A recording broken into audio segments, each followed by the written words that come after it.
Good morning students. आज हम system development life cycle के बारे में पढ़ेंगे।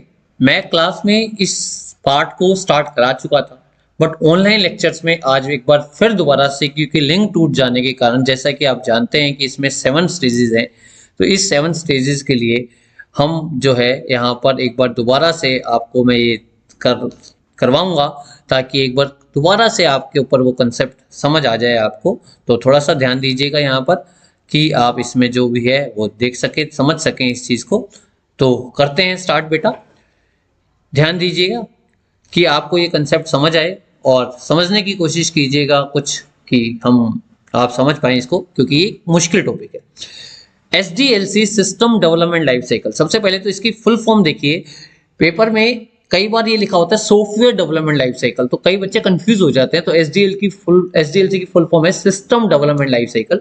कि अगर आप किसी सॉफ्टवेयर को डेवलप करना चाहते हैं, तो सॉफ्टवेयर को डेवलप करने के लिए वो प्रोसेस को अच्छे ढंग से, किस तरह से हम एक अच्छे सॉफ्टवेयर को कम समय में, कम पैसे में एक अच्छा रिलायबल सॉफ्टवेयर बना सकते हैं, उसके लिए उन स्टेप्स को कई पार्ट में बांटा गया, जिससे कम एरर के साथ आप एक अच्छे सॉफ्टवेयर को डेवलप कर पाए।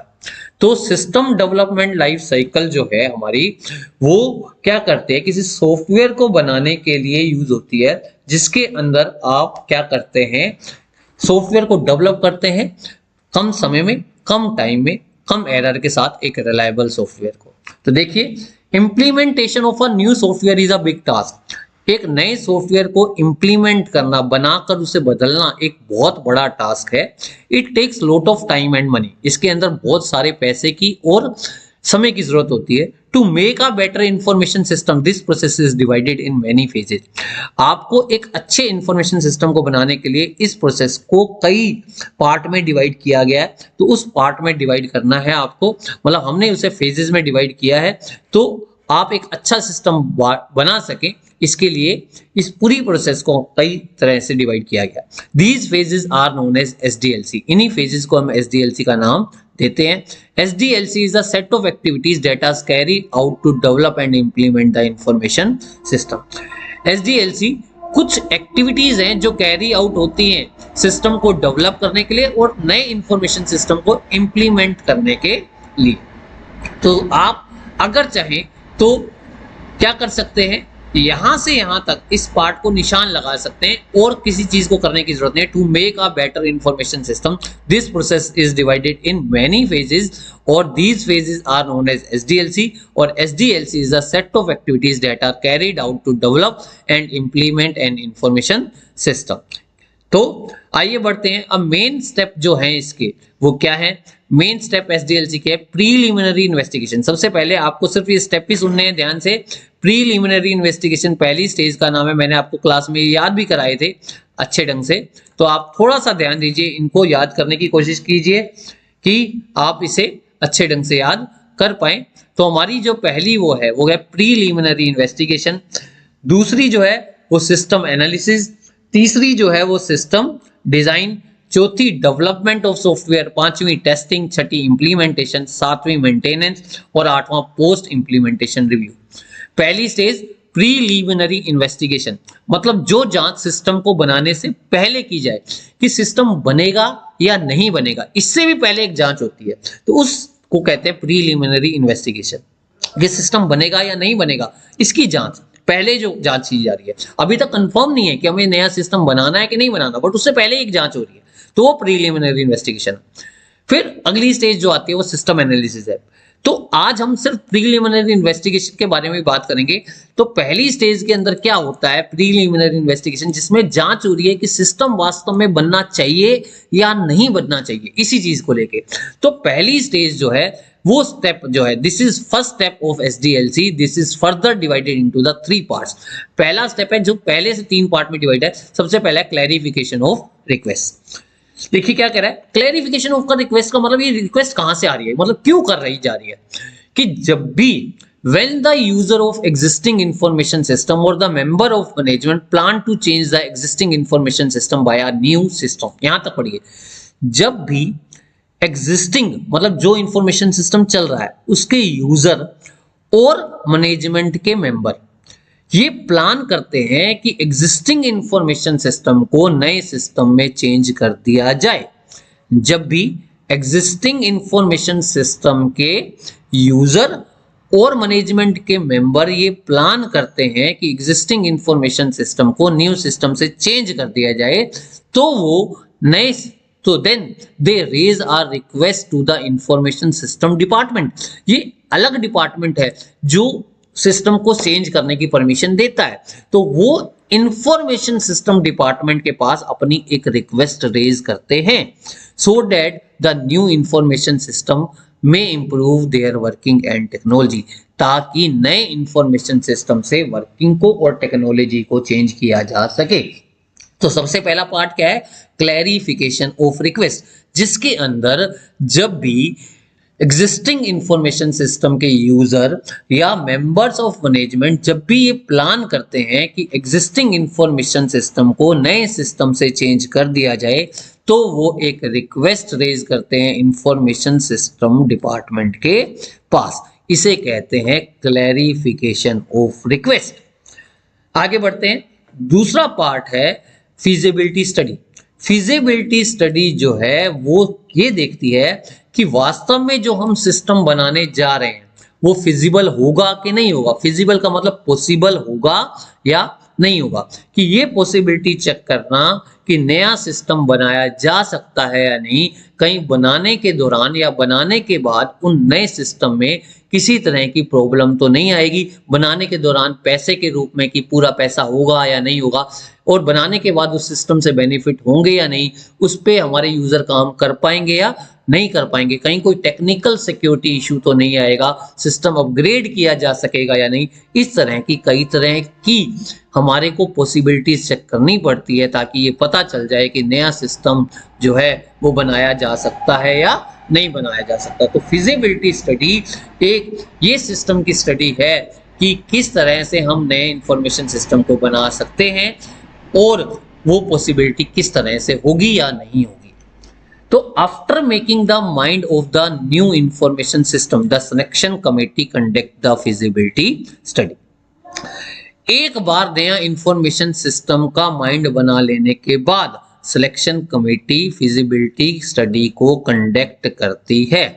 एक बार नए इंफॉर्मेशन सिस्टम का माइंड बना लेने के बाद सिलेक्शन कमेटी क्या करती है? फिजिबिलिटी स्टडी को कंडक्ट करती है। आप यहां तक पहली लाइन भी कर लेंगे तो बहुत है, मतलब इसका दूसरा पार्ट में जो मैंने आपको सिलेक्ट करके दिखा रखा है यही कर लें। इसके बाद सीधा पहले पॉइंट पे आ जाए, economic feasibility. This feasibility find out the monetary and non monetary benefits of building the information system. ये फिजिबिलिटी स्टडी मॉनिटरी का मतलब पैसे के फॉर्म में और नॉन मॉनिटरी का मतलब जो बिना पैसे के और बेनिफिट हो सकते हैं, वो नए इंफॉर्मेशन सिस्टम को बनाने से कितने पैसे के फॉर्म में बेनिफिट होंगे या जो अदर बेनिफिट होंगे, जैसे काम जल्दी होगा, काम अच्छे से होगा। तो ये बेनिफिट जो हैं वो कौन से होंगे? मॉनिटरी का मतलब पैसे के फॉर्म में और नॉन मॉनिटरी का मतलब अदर बेनिफिट्स कौन से होंगे, ये यहां देखा जाता है। This study is also known as cost benefit analysis. तो इस स्टडी को कॉस्ट बेनिफिट एनालिसिस भी कहते हैं। कई बार पेपर में क्वेश्चन यही आएगा, what do you mean by cost benefit analysis, जिसका दूसरा नाम इकोनॉमिक फिजिबिलिटी या इकोनॉमिक फिजिबिलिटी का दूसरा नाम कॉस्ट बेनिफिट एनालिसिस है। तो ये आपको मॉनिटरी या नॉन मॉनिटरी बेनिफिट्स देखने के लिए। अब इसके अंदर एनालिस्ट जो है, जो हमारा जांच करता है, वो क्या जांच करता है कि कॉस्ट पूरे सिस्टम की इन्वेस्टिगेशन की क्या होगी। अगर पूरा सिस्टम इन्वेस्टिगेट हो तो क्या कॉस्ट होगी, हार्डवेयर और सॉफ्टवेयर की कॉस्ट क्या होगी, और नए सिस्टम के बेनिफिट क्या होंगे, benefit after the new information system implementation. Implementation का मतलब सिस्टम, पुराने सिस्टम को नए सिस्टम से बदलना, उसे इंप्लीमेंटेशन कहते हैं। तो उसके बेनिफिट क्या होंगे, और कॉस्ट अगर कुछ भी चेंज ना होगी। तो यहाँ हम कॉस्ट देख रहे हैं, कॉस्ट पूरे सिस्टम की इन्वेस्टिगेशन की कॉस्ट, हार्डवेयर सॉफ्टवेयर की, नए इंफॉर्मेशन सिस्टम के बेनिफिट, और अगर हम कुछ भी चेंज ना करें तो कॉस्ट क्या होगी। तो ये अलग तरह के इकोनॉमिक फिजिबिलिटी, जिसको हम कॉस्ट बेनिफिट एनालिसिस भी कह रहे हैं, ये उस चीज के लिए यूज हो रहा है। आगे बढ़ रहे हैं, जो हमारा इसका नेक्स्ट पार्ट है वो क्या है बेटा, ऑपरेशनल फिजिबिलिटी, कि ऑपरेशनली कैसा होगा हमारा system. In this feasibility the working of new information system is seen, कि नए इंफॉर्मेशन सिस्टम की वर्किंग कैसे रहेगी वो देखती है। The committee find that the new information system will meet the operating requirement of the organization और not. आप चाहें तो यही लाइन कर सकते हैं कि इसके अंदर कमेटी ये देखती है कि नए इंफॉर्मेशन सिस्टम जो है हमारे ऑर्गेनाइजेशन की रिक्वायरमेंट को पूरा कर देगा या नहीं कर देगा। कि इसके अंदर हम ये जांच कर रहे हैं कि नया इंफॉर्मेशन सिस्टम हमारे जो है ऑर्गेनाइजेशन की जो है रिक्वायरमेंट को पूरा कर देगा या नहीं कर देगा, ये चीज हम यहां पर चेक करते हैं। अब तीसरी जो है वो है टेक्निकल फिजिबिलिटी। कौन सी feasibility? Technical feasibility. Technical feasibility, there are many technical issue. यहां तक निशान लगाइए, there are many technical issue.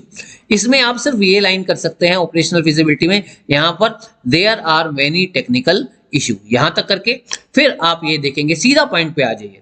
They are as flows, फिर इसको निशान लगाइए, दे आर एज फ्लोज कि ये है। Does the new system have technical capacity to hold the data? क्या नए सिस्टम के पास, यहां तक कर ले, नए इंफॉर्मेशन सिस्टम के पास कैपेसिटी है कि वो डाटा को होल्ड करे?